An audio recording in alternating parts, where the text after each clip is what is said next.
Hi, Passionators. Finally, right? I, Wi-Fi and rain don't mix around here. So I'm having a little trouble with the connection, but let me know, if you can hear me or if you cannot hear me, if there are any problems, and I'll do my best to address it, especially since I'm getting started so late tonight.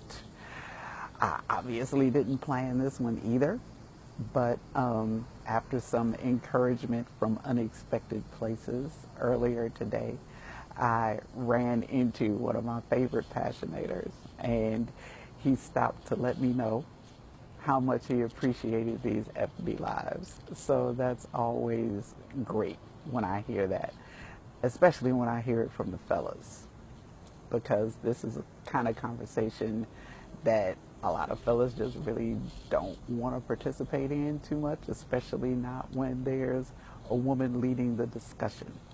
So I take that very seriously, and I appreciate it.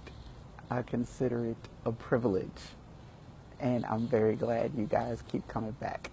So by all means, keep letting me know what it is you would like to talk about.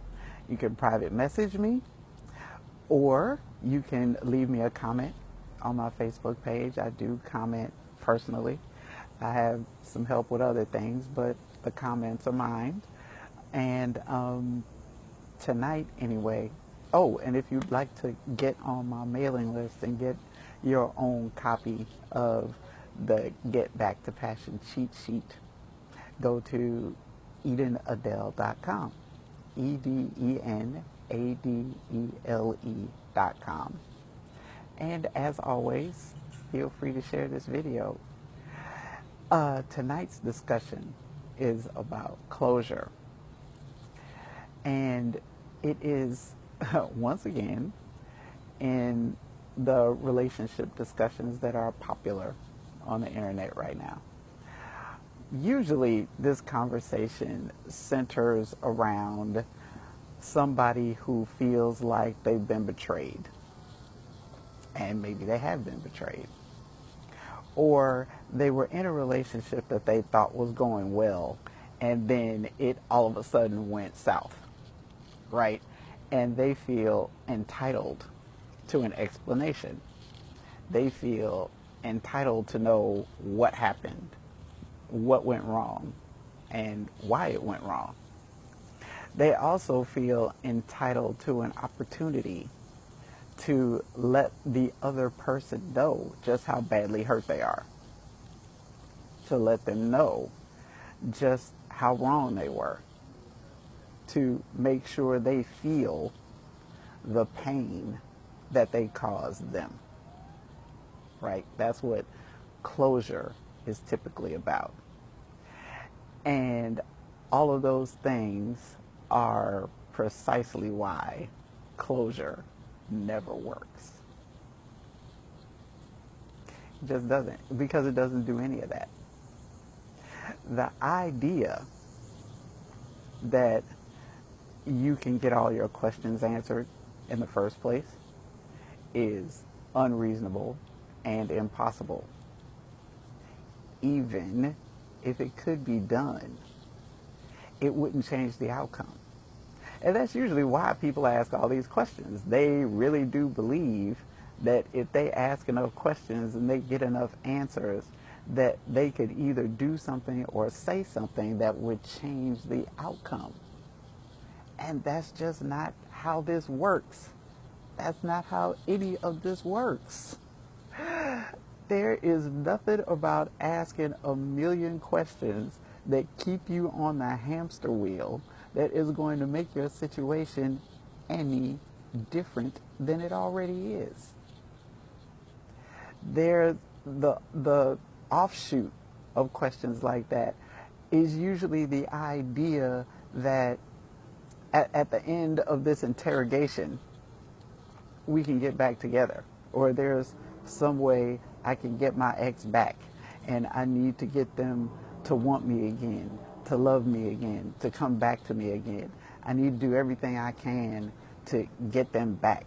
In fact, if you Google how to get my ex back, millions of entries come up. Millions.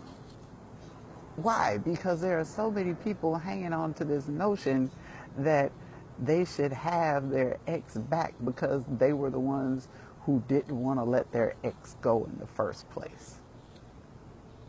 And the reason why that usually doesn't work is because it's all about you and it has nothing to do with your partner. It's like you get this idea in your mind that if you do enough to show your partner how much you really do love them after all, and you apologize profusely and you make these grandiose gestures of making amends, and you show how pathetic and how sorry you are for whatever it was you did or what they imagined you did, that will make them want you back. And it actually pretty much has the opposite effect. It just does. That's not what attraction is about. It doesn't create attraction, and it doesn't restart attraction. It just screams desperation. It screams self-absorption. It screams selfishness. And it lets the person know in no uncertain terms that you are not thinking about them. You aren't even aware of what's going on in their world. You have no clue. And you really don't care because it's more important to you that you get what you want. And because you believe that what you want is so noble, is so righteous, is so romantic even, that you're entitled to it. After all, you didn't do anything wrong. There's no reason why you should have to give up this relationship that you didn't want to give up because you didn't do anything wrong. You feel entitled to the relationship for as long as you want the relationship because you didn't do anything wrong. And that is the unreasonable expectation because you aren't the only one in the relationship. And even if you didn't do anything wrong, that doesn't mean the relationship won't end. It's like just because a relationship ended doesn't mean it failed either. It just means that the relationship served its purpose. Everybody in your life is temporary anyway. Even the ones you're married to. They're temporary too. You are your only permanent relationship. You are your only permanent relationship. So just because you didn't do anything wrong is no guarantee that your relationship isn't going to end. And for you to expect that is unreasonable. And for you to think that you are then entitled to have that relationship back is selfish.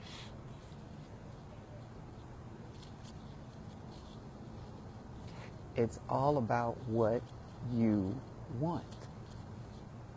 And it shows no acknowledgement at all for what is going on in the world of the partner that left.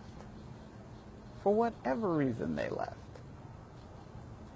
Closure is a way to stay entangled in a relationship that's already toxic to you. It's already bad for you. It's already not giving you what you need in order to be happy, in order to feel secure, in order to feel loved and cherished and treasured and wanted and desired. It's not giving you that. And you desperately hang on to it anyway, or you try to hang on to it anyway, or you do everything that you can to get back into it anyway. Because it's always been there. And because you wanted to stay there. And because you were the one who didn't walk away. So you are entitled to the fruit of your labor. and you feel like you've been hoodwinked and bamboozled and led astray. And maybe you have been.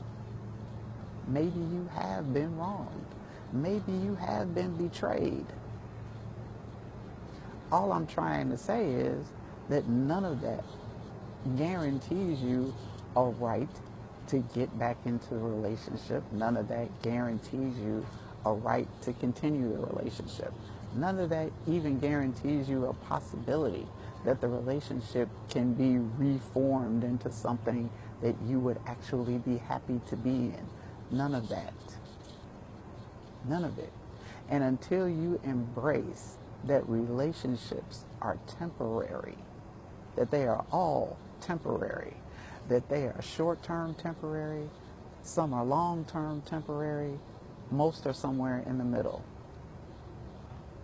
Until you understand that, until you embrace that, until you accept that, you are going to spend your life in cyclical misery, relationship after relationship after relationship, because none of them is going to end the way you want them to end, unless you are the one who ends them. And even then, it's not a pain-free experience. It's just not. If you're looking for a way to escape the pain of losing a relationship, closure is not it. You can't ask enough questions, and you won't get enough answers. Because nothing you ask is going to change anything. You only ask the questions because you believe somewhere deep down inside that once you get to the right question and the right answer, that you can undo all of it. That you can unbreak your own heart. And you can't.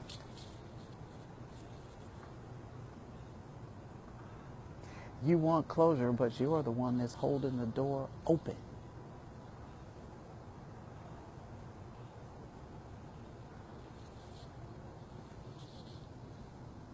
Closure starts with you. It doesn't start with the questions. It doesn't start with the answers to questions that you think you want to know, that you need to know, that you're entitled to have. Closure is basically fiction. It's a construct. It looks good in the media. It's great clickbait.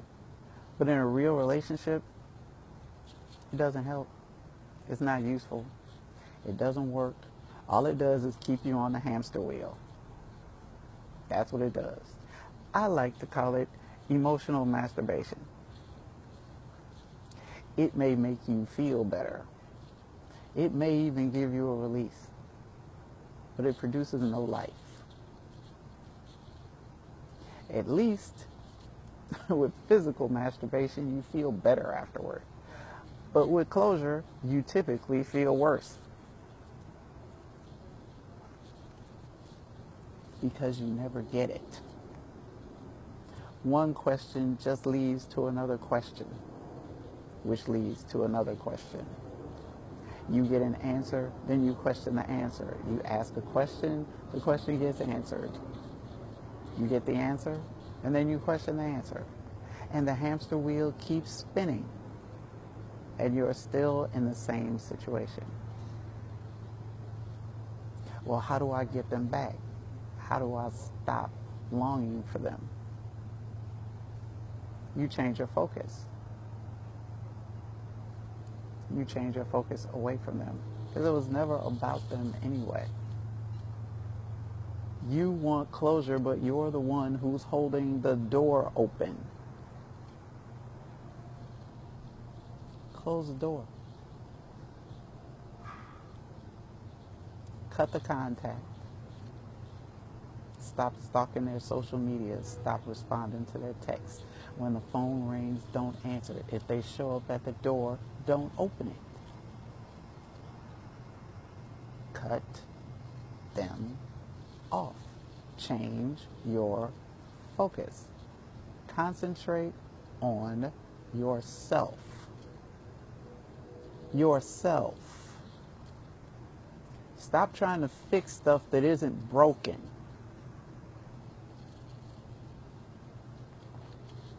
A relationship isn't broken. That's not why it ended. It ended because it was supposed to end. It ended because it was time for it to end. Maybe it ended because the person who betrayed you did something stupid. And they might even regret it. That doesn't mean you're supposed to be back in the relationship.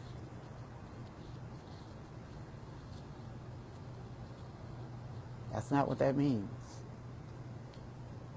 Just because you love them doesn't mean you're supposed to be in a relationship with them.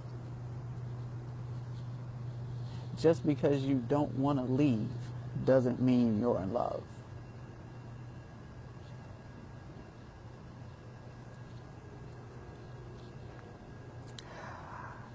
As you can tell, I'm losing my light.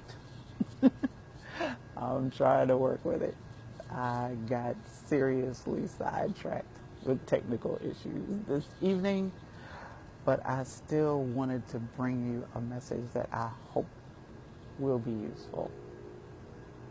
I want to thank you for working with me through my challenges, my technical difficulties.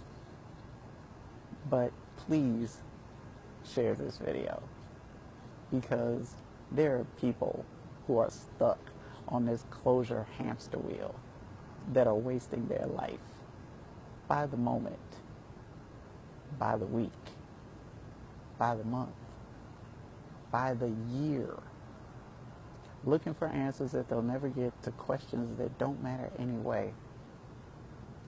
And their irreplaceable life is passing them by. This isn't a dress rehearsal. If love is what you really want, then you have to do the things that actually encourage love to happen. And trying to get answers about why somebody ghosted you, or why they mistreated you, or why they walked away from you doesn't lead you there. It doesn't get you any closer to what love actually is. It doesn't get you any closer to a person who would actually treasure your heart. It doesn't get you any closer to anybody who actually cares about what matters to you. It doesn't get you any closer to that. You can be right, though.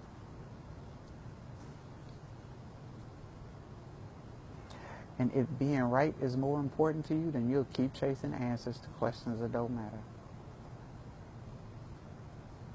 If love is what matters to you, then you'll do what it takes to have it.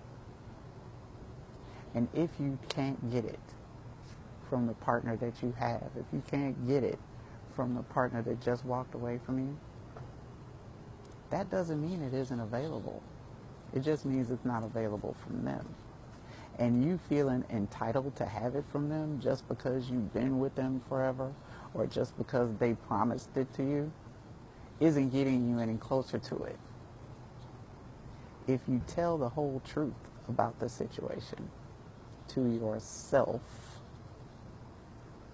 you won't have to tell the truth to them. You want closure, but you are the one who's holding open the door. You won't have closure until you close the door. You're still waiting for somebody else to close your door, and it is not going to happen. You're the one who opened that door, and you're the one who's holding it open, expecting somebody else to close it for you, expecting somebody else to make it okay that they broke your heart, expecting somebody else to make it okay that they mistreated you, that they broke their promise to you, that they lied to you, that they cheated on you, that they betrayed you. You're expecting somebody else to be able to say or do something to make that okay somehow. And that isn't going to happen. No matter what they say, no matter what they do, no matter how they beg, no matter how they cry, no matter how many tantrums they have, no matter what promises they make, None of that is going to change who they are. And who they are is the kind of person who could do that to you in the first place.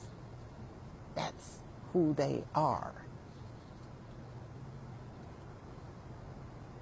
And if they did it once,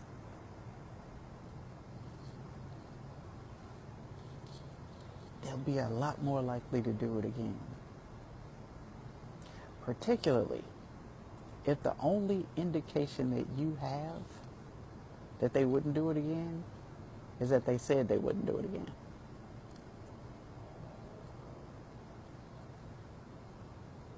Well, they told me they would never do that to me again. They said they were really sorry. We're going to counseling now.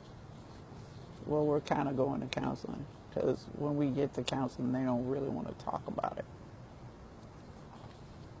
They feel like they're being beat up on,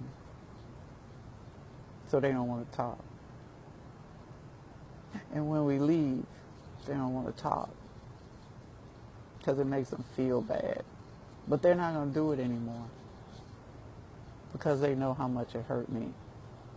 Can I just tell you a secret? All that effort that you put into trying to make sure they know how much it hurt you, how much damage they caused to you, just how badly your heart is broken, they don't care.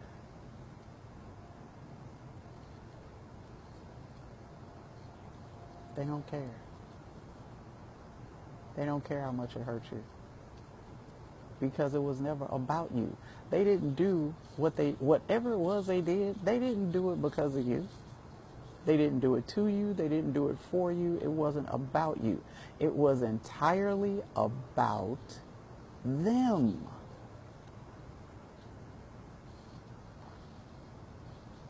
And as long as they can make sense out of it, as long as they're cool with it, they don't care how it affected you.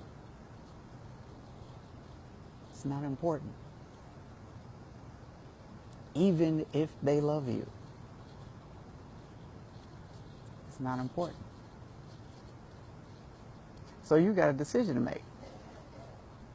Do you really want to stay in a relationship where how you feel or what's important to you isn't important to your partner?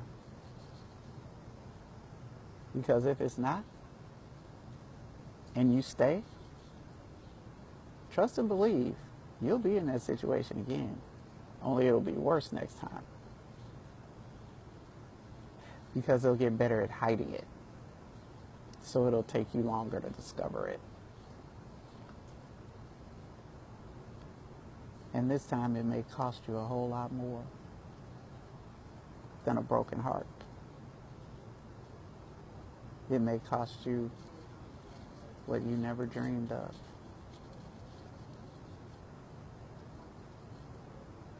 So stop chasing closure. Stop waiting for somebody else to close your door. Stop opening doors that you aren't ready to walk through yourself. Stop breaking your own heart and expecting somebody else to unbreak it for you. You are the key to the open door that you need to close. Close your own door. Focus on yourself and stop pretending like they can't live without you. They're going to live very well without you. Don't let them make you think anything else. They are quite capable of manipulating somebody else to do for them what you did for them. Believe that. They will be fine without you. Take care of yourself, because that's the one thing nobody else is going to do for you. Take care of yourself. Be your own rescue. Heal your own heart so that you can love the way you know you're capable of. Sorry about all the shadows. Sorry about the bad light. I hope the internet connection kept me audible, even if I'm not very visible. Sorry, I look more like a horror movie with just a little bit of light behind me, but I did want to at least get this message done tonight. And I'll be back again soon. If there's anything specific you want me to talk about, private message me or leave a comment under this video. And please share it. And let's see how many people we can get off the closure hamster wheel. And there's a lot more hamster wheels. I'm putting together a series about these questions that keep us on this, that keep us away from the love. So stay tuned. That announcement is coming soon. And I'm really looking forward to it. It's going to unpack some baggage. It's going to unpack some serious baggage. So for now, I wish you a restful night. I wish you peaceful dreams. Rest well, passionators. For tomorrow we rise to love one more time. Thanks again for tuning in. Next time I'll start earlier so we can go a little longer. Good night, everyone.